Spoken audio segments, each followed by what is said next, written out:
Hi, എല്ലാവർക്കും spoken English ക്ലാസ്സിലേക്ക് സ്വാഗതം. നമ്മൾ ഇംഗ്ലീഷ് ഭാഷയിൽ ബി എന്ന വെർബിന്റെ ഉപയോഗമാണ് കണ്ടുകൊണ്ടിരിക്കുന്നത്.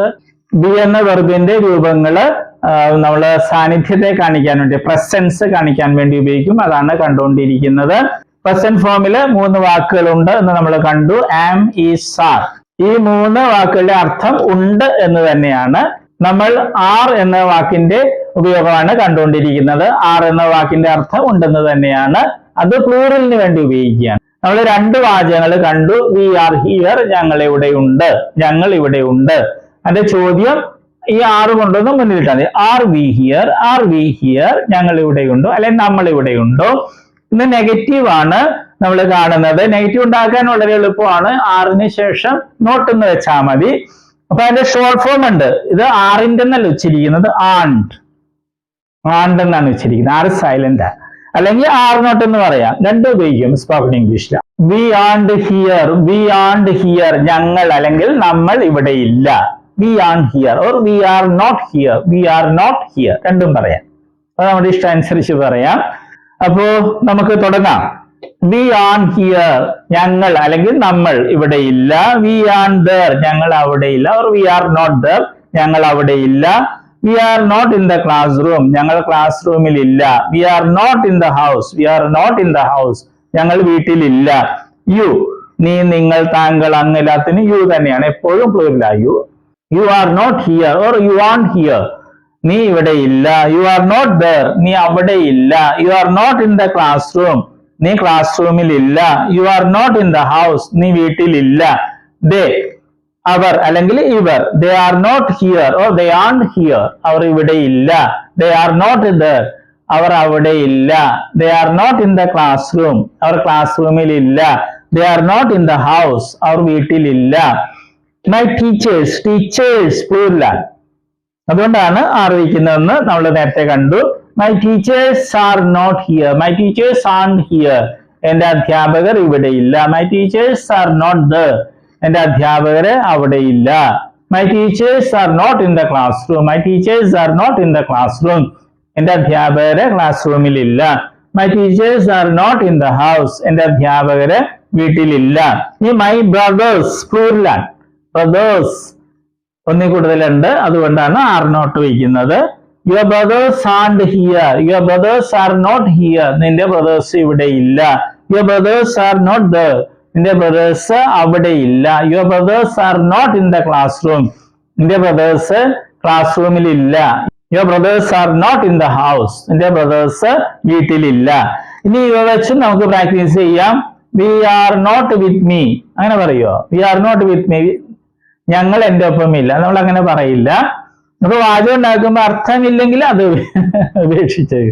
വി ആണ്ട് വിത്ത് അസ്, ഞങ്ങൾ ഞങ്ങളുടെ കൂടെ ഇല്ല, അത് നോൺസെൻസാ അല്ലേ? അപ്പൊ അതും വിട്ടേക്ക്. We are not with you, അത് കുഴപ്പമില്ല. ഞങ്ങൾ നിന്റെ കൂടെ ഇല്ല.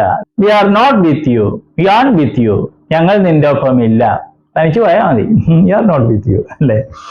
We are not with him, we are not with him, ഞങ്ങൾ അവന്റെ കൂടെ ഇല്ല. We are not with her, ഞങ്ങൾ അവളുടെ കൂടെ ഇല്ല. We are not with them, ഞങ്ങൾ അവരുടെ കൂടെ ഇല്ല. We are not with the children or we aren't with the children, രണ്ടും പറയാം. V aren't with the children, ഞങ്ങൾ കുട്ടികളുടെ കൂടെ ഇല്ല. നീ യു വെച്ച് you are not with me, നീ എന്റെ ഒപ്പമില്ല അല്ലെ നീ എന്റെ കൂടെ ഇല്ല. You are not with us, നീ ഞങ്ങളുടെ കൂടെ ഇല്ല. You are not with you, നീ നിന്റെ കൂടെ ഇല്ല. അതൊരു അർത്ഥമില്ലാത്ത വാചകമാണ്, അപ്പൊ അത് വിട്ടേക്ക്. You are not with him, നീ അവന്റെ കൂടെ ഇല്ല. You are not with her, നീ അവളുടെ കൂടെ ഇല്ല. You are not with them, നീ അവരുടെ കൂടെ ഇല്ല. You are not with the children, നീ കുട്ടികളുടെ കൂടെ ഇല്ല. അതുപോലെ ദേ, അവർ അല്ലെങ്കിൽ ഇവർ. They are not with me, they are not with me, അവർ എന്റെ കൂടെ ഇല്ല. They are not with us, അവർ ഞങ്ങളുടെ ഒപ്പം ഇല്ല അല്ലെ ഞങ്ങളുടെ കൂടെ ഇല്ല. They are not with you, they are not with you, അവർ നിന്റെ കൂടെ ഇല്ല. They are not with him, അവർ അവന്റെ കൂടെ ഇല്ല. They are not with her, അവർ അവളുടെ കൂടെ ഇല്ല. They are not with them, അവർ അവരുടെ കൂടെ ഇല്ല. അപ്പൊ 2 ഗ്രൂപ്പാ, ഇവര് അവരുടെ കൂടെ ഇല്ല. They are not with them. Okay. They are not with the children, അവർ കുട്ടികളുടെ കൂടെ ഇല്ല. ഇനി മൈ ടീച്ചേഴ്സ്, ടീച്ചേഴ്സ് പ്ലൂറലാണ്, അതുകൊണ്ടാണ് നമ്മൾ ആർ വയ്ക്കുന്നത്. Teachers my teachers are not with me, എന്റെ അധ്യാപകർ എന്റെ കൂടെ ഇല്ല. My teachers are not with us, എന്റെ ടീച്ചേഴ്സ് ഞങ്ങളുടെ കൂടെ ഇല്ല. My teachers are not with you, എന്റെ ടീച്ചേഴ്സ് നിന്റെ കൂടെ ഇല്ല. My teachers are not with him, എന്റെ ടീച്ചേഴ്സ് അവന്റെ കൂടെ ഇല്ല. My teachers are not with her, എന്റെ ടീച്ചേഴ്സ് അവളുടെ കൂടെ ഇല്ല. My teachers are not with them, എന്റെ അധ്യാപകര് അവരുടെ കൂടെ ഇല്ല. My teachers are not with the children, എന്റെ ടീച്ചേഴ്സ് കുട്ടികളുടെ കൂടെ ഇല്ല. ഈ ബ്രദേഴ്സ് പ്ലൂറൽ ആയതുകൊണ്ടാണ് ആർ ഉപയോഗിക്കുന്നത്. Your brothers are not with me, നിന്റെ ബ്രദേഴ്സ് എന്റെ കൂടെ ഇല്ല. Your brothers are not with us, നിന്റെ ബ്രദേഴ്സ് ഞങ്ങളുടെ കൂടെ ഇല്ല. Your brothers are not with you, നിന്റെ ബ്രദേഴ്സ് നിന്റെ കൂടെ ഇല്ല. അത് വേറെ എവിടെയോ. Your brothers are not with him, നിന്റെ ബ്രദേഴ്സ് അവന്റെ കൂടെ ഇല്ല. Your brothers are not with her, നിന്റെ ബ്രദേഴ്സ് അവളുടെ കൂടെ ഇല്ല. Your brothers are not with them, നിന്റെ ബ്രദേഴ്സ് അവരുടെ കൂടെ ഇല്ല. Your brothers are not with the children, നിന്റെ ബ്രദേഴ്സ് കുട്ടികളുടെ കൂടെ ഇല്ല. അപ്പൊ ഇതുപോലെ വാചകങ്ങൾ ഉണ്ടാക്കി പ്രാക്ടീസ് ചെയ്യണം. പ്രാക്ടീസ് ചെയ്യാതെ നമുക്ക് ഭാഷ പഠിക്കാൻ പറ്റില്ല. എപ്പോഴും പറയുന്ന പോലെ ഒരാളെ കൂടി കണ്ടെത്തിയിട്ട് ഒരാൾ മലയാളം മറ്റാളതിന്റെ ഇംഗ്ലീഷ് വാചകം പറയുക. അർത്ഥമില്ലാതെ വാചകങ്ങൾ തോന്നുന്നെങ്കിൽ അത് വിട്ടേക്ക്. ഓക്കെ, ഇന്ന വെർബിന്റെ ലിസ്റ്റ് ഉണ്ട്. എല്ലാ ദിവസവും കുറച്ച് വെർബ്സ് എങ്കിലും പഠിക്കണം. ഈ ഫോംസ് പഠിക്കണം, അത് വളരെ പ്രധാനപ്പെട്ടതാണ്. അതുപോലെ പുതിയ വാക്കുകളൊക്കെ പഠിക്കാൻ. Okay, all the best. നമ്മൾ വെർബുകളാണ് കാണുന്നത്. വെർബ്സ് എന്ന് പറയുന്നത് ക്രിയകള് അല്ലെ, വരിക പോവുക എന്നൊക്കെ പറയുന്നതാണ് വെർബ് അല്ലെ ക്രിയകള്. അപ്പൊ വെർബിന് അല്ലെ ക്രിയക്ക് ധാരാളം രൂപങ്ങളുണ്ട്. ഉദാഹരണമായിട്ട് മലയാളത്തില് എഴുതുക എന്ന ക്രിയ അല്ലെങ്കിൽ വെർബ് എടുക്കുക, അങ്ങനെ ഒത്തിരി രൂപങ്ങൾ. എഴുതുക, എഴുതും, എഴുതുകയാണ്, എഴുതിയിട്ടുണ്ടായിരുന്നു, എഴുതുവാൻ, എഴുതുമായിരുന്നു, എഴുതണമായിരുന്നു, അങ്ങനെയൊക്കെ ധാരാളം രൂപങ്ങൾ മലയാളത്തിലുണ്ട്. അതുപോലെ ഇംഗ്ലീഷിലുണ്ട് ധാരാളം ഫോംസ്, രൂപങ്ങളുണ്ട്. അതിൽ 4 എണ്ണമാണ് ഇംഗ്ലീഷിലെ ഏറ്റവും പ്രധാനപ്പെട്ട രൂപങ്ങൾ. അതേതൊക്കെയാണ്? ഫോം എന്ന് വെച്ചാൽ രൂപം. Base form, present form, past form, past participle form. ഈ 4 രൂപങ്ങളാണ് ഏറ്റവും പ്രധാനപ്പെട്ടത്. കാരണം ഇംഗ്ലീഷില് എല്ലാ ടെൻസ് എന്ന് പറയുന്നത് അത് മറ്റൊക്കെ ഉണ്ടാക്കുന്നത് ഈ 4 എണ്ണത്തില് ഏതെങ്കിലുമൊക്കെ ഉപയോഗിച്ചാണ് ടെൻസും മറ്റും ഉണ്ടാക്കുന്നത്. അപ്പൊ ഈ 4 എണ്ണം അറിഞ്ഞിരിക്കണം, എങ്കിലേ ഇംഗ്ലീഷ് സംസാരിക്കാനും എഴുതാനൊക്കെ സാധിക്കുകയുള്ളൂ. അപ്പൊ നമ്മൾ ഉദാഹരണമായിട്ട് നമ്മൾ ബേസ് ഫോം അല്ലെ, ഉദാഹരണമായിട്ട് റൈറ്റ് എന്ന വെർബ് എടുക്കുന്നു. അതിന്റെ അർത്ഥം എന്താണ്? എഴുതുക. പ്രസന്റ് ഫോമില് റൈറ്റ് ഉണ്ട്, റൈറ്റ്സും ഉണ്ട്. ഇത് പ്ലൂറലാണ്, ഇത് സിംഗുലർ ആണ്. ഇതിന്റെ അർത്ഥം എന്താണ്? എഴുതാറുണ്ട് അല്ലെങ്കിൽ എഴുതുന്നു. ഇത് രണ്ടുപേരെ അർത്ഥം മലയാളത്തില്. പല കുട്ടികളും പ്രസന്റ് ഫോമില് ചോദിക്കുമ്പോൾ അവര് എഴുതുക എന്ന് പറയും. അത് തെറ്റാണ്. ഈ പ്രസന്റ് ഫോമില് റൈറ്റിന്റെ അർത്ഥം എഴുതാറുണ്ട് എന്നുള്ളതാണ്. എഴുതുക എന്നുള്ളത് ബേസ് ഫോമാ. ഇത് ഒത്തിരി പേര് തെറ്റായിട്ട് സ്കൂളിൽ പഠിച്ചിട്ടുണ്ട്. പാസ്റ്റ് ഫോമില് അതിന്റെ അർത്ഥം എന്താണ്? വാക്ക് എന്താണ്? റോട്ട്. അതിന്റെ അർത്ഥം എഴുതി എന്നുള്ളതാണ്.